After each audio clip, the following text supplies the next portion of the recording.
ખેડૂત મિત્રો, આજનો આ વિડીયો ગુજરાતના દરેક ખેડૂતો માટે ખૂબ જ ઉપયોગી છે અને જાણવા જેવો છે. હવે અત્યારે સમય એ આવી ગયો છે કે સરકાર ઉપર ફૂલ દબાણ લઈ આવવું પડે એમ છે. સરકાર ઉપર દબાણ લઈ આવવું પડે એમ છે. હવે આપણે એક મોટું ખેડૂત આંદોલન કરવું છે. એ ખેડૂત આંદોલન બિન રાજકીય હશે.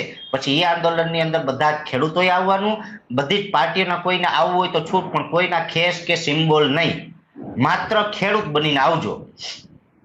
જો તમે ખેડૂત બનીને નહીં, કોઈ પાર્ટીના નેતા બનીને આવશો તો હું ત્યાંથી કાઢી મૂકીશ, તમને હું સ્વીકારીશ નહીં. એટલે એ પણ ખાસ યાદ રાખવાનું. હજારોની સંખ્યામાં જુનાગઢની અંદર ખેડૂત ભેગા થશે અને હજારોની સંખ્યામાં અલ્ટિમેટમ આપવાનું. જો આવેદન નહીં, બાવેદનનું જગદીશભાઈ મહેતા કેમ એની ખારી સિંગ ખાઈ જાય છે, એનું કઈ આવતું નથી. આપણે અલ્ટિમેટમ આપવું છે. હવે આખી વાત સમજાવું. આપણે તારીખ છે ને, આમ તો પાલભાઈ આંબલિયા પણ ખેડૂત માટે ખૂબ લડી રહ્યા છે, એટલે મારે પાલભાઈ આંબલિયા સાથે પણ વાત થઈ છે. પાલભાઈ અને ડાયાભાઈ ગજેરા અને અમે બધા એક તારીખ નક્કી કરતા હતા, 8 નવેમ્બર.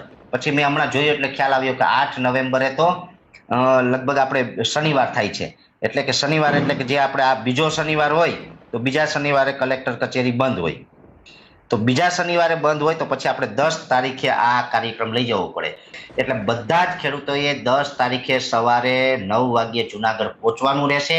ત્યાં બધા ખેડૂતો અને ખેડૂત આગેવાનો હશે અને અલ્ટિમેટમ એવું આપવાનું છે, એમાં આપણે 1 અઠવાડિયાનો સમય સરકારને આપશું કે 1 અઠવાડિયાની અંદર તમે અમારા ખેડૂતોનું જે પાક ધિરાણ છે એ માફ કરી દો. આ પાક ધિરાણ શું છે તો કે આપણે 2 હેક્ટરની મર્યાદામાં 3 લાખ રૂપિયા સુધીનું જે પાક ધિરાણ લીધું હોય એ માફ કરી દઈએ. માફ શું કામ કરવાનું તો કે ઓગસ્ટમાં પણ નુકસાન થયું, સપ્ટેમ્બર મહિનામાં પણ નુકસાન થયું અને ઓક્ટોબર મહિનામાં 2 વખત થયું. 7 ઓક્ટોબર આસપાસ પણ થયું અને 25 ઓક્ટોબર થી 31 ઓક્ટોબરમાં નુકસાન થયું. એટલે ખેડૂત ભાઈઓને જે કંઈ આ ઉત્પાદન આવે એમ હતું એ સંપૂર્ણ ફેલ થઈ ગયું. એટલે હવે ખેડૂત પાસે પાક ધિરાણ ભરવાના રૂપિયા નથી. એટલે જે ખેડૂતોએ 2 હેક્ટરની મર્યાદામાં 3 લાખ રૂપિયા સુધીનું પાક ધિરાણ લીધું હોય એ તમામ ખેડૂતનું 3 લાખ સુધીનું પાક ધિરાણ માફ કરવામાં આવે. હવે ઘણા ખેડૂતોએ 3 લાખથી વધારે લીધું હોય તો એનું 3 લાખ માફ કરો. દાખલા તરીકે કોઈ ખેડૂતે 5 લાખનું પાક ધિરાણ લીધું હોય તો એના 3 લાખ માફ થઈ જાય, 2 લાખ ભરવાના થાય. હવે ઘણા ખેડૂત ભાઈઓ એવા પણ હશે કે એની પાક ધિરાણ લીધું જ નહીં હોય, તો જે ખેડૂત ભાઈઓએ પાક ધિરાણ લીધું ના હોય એ ખેડૂતના ખાતામાં ડાયરેક્ટ સરકાર 3 લાખ રૂપિયા જમા કરે. આ આપણી માંગ છે. બાકી સર્વે બર્વે આપણે કાંઈ જોતું નથી, એનું વળતર નહીં, કાંઈ નહીં. ટેકાના ભાવને બધું મૂકો તડકે.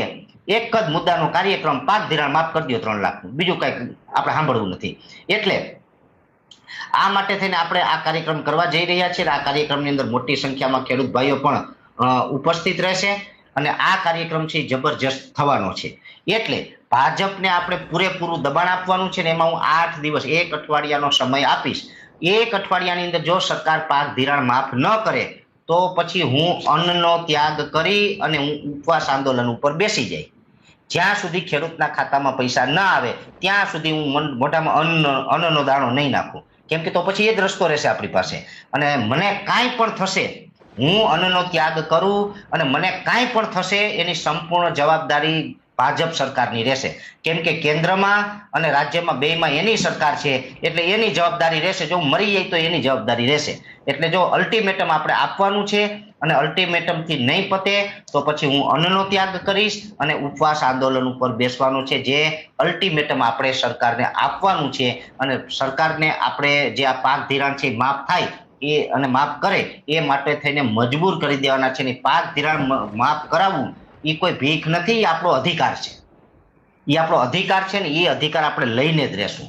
એટલે એ આપણે કાર્યક્રમ કરી રહ્યા છે, એ કાર્યક્રમ થવાનો છે અને એ કાર્યક્રમની અંદર ખેડૂતની જીત થાય એ ત્યાં સુધી આપણે લડવાનું છે. જ્યાં જ્યાં મારા ગુજરાતના ખેડૂતોને તકલીફ હશે ત્યાં ત્યાં હું ખેડૂતોની સાથે ઊભીશ.